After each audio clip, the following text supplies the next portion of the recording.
Let's take a few minutes to talk about the importance of knowing yourself enough to be your best cheerleader.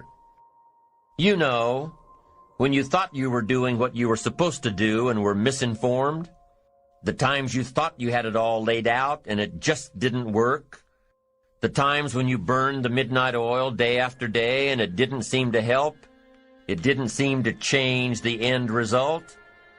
These are the times that you have to rely on your own self-encouragement.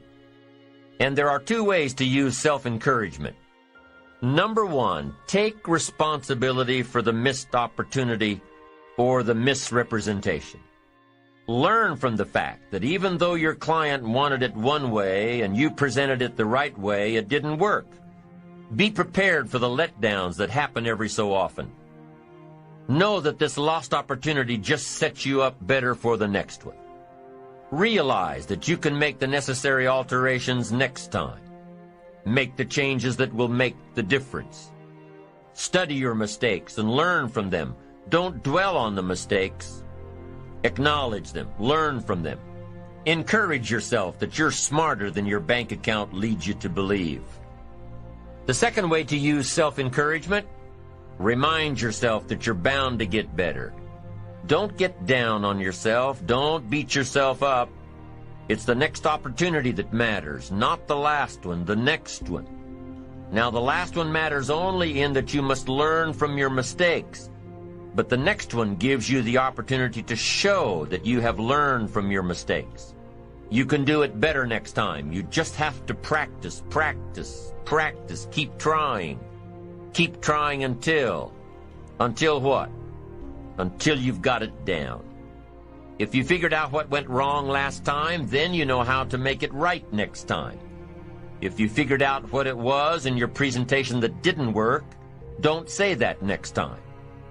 If you figured out that the reason you didn't close the deal this time was because you didn't have all the facts and figures in place, have all the facts and figures in place next time.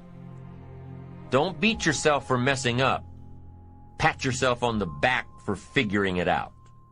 You need to encourage yourself. You need to pump yourself up. You need to be your own cheerleader. Why? Because you can't wait and hope that someone else will come along and cheer you up, make you feel better, tell you that you'll do better next time. You have to rely on yourself. You have to have faith in yourself and your ability to figure out what works and what doesn't, what's right and what's wrong. You have to have the inner belief that everything you're doing for a positive outcome in the future. You have to encourage yourself with future successes. Number one way to use self-encouragement: take responsibility for missed opportunities and study your mistakes. Number two, don't get down on yourself. Encourage yourself with your future. Encourage yourself with your goals, your dreams, your ambition. Knowing that you've got a plan. Knowing that you're taking the right steps. Knowing that you're going to do it until.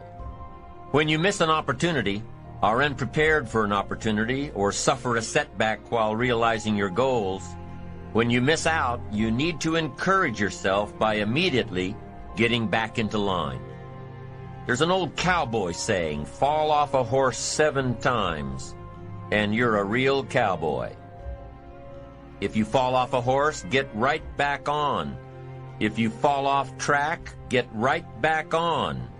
If you fall away from your disciplines, get right back to them. If you fall out of habit, get back into the habit. If you fall off, get back on. If you fall off the horse of habits or disciplines or progress. If you fall off the horse, get back on. It may be hard, it may be a bit frightening, but get back on. Keep your ambition alive and active and well. We must all suffer one of two pains, the pain of discipline or the pain of regret. If you don't spend an ounce of discipline, you'll most likely suffer tons of regret. Discipline weighs ounces, regret weighs tons. It's much easier to be disciplined and have the money than to try to rationalize why you don't. I'm telling you, better a few disciplines than a lack of dignity. Don't wish for less problems, wish for more skills. Don't wish for less challenge. Wish for more wisdom. Don't wish for it to change out there. Develop yourself to the point that you can truly and totally rely on yourself.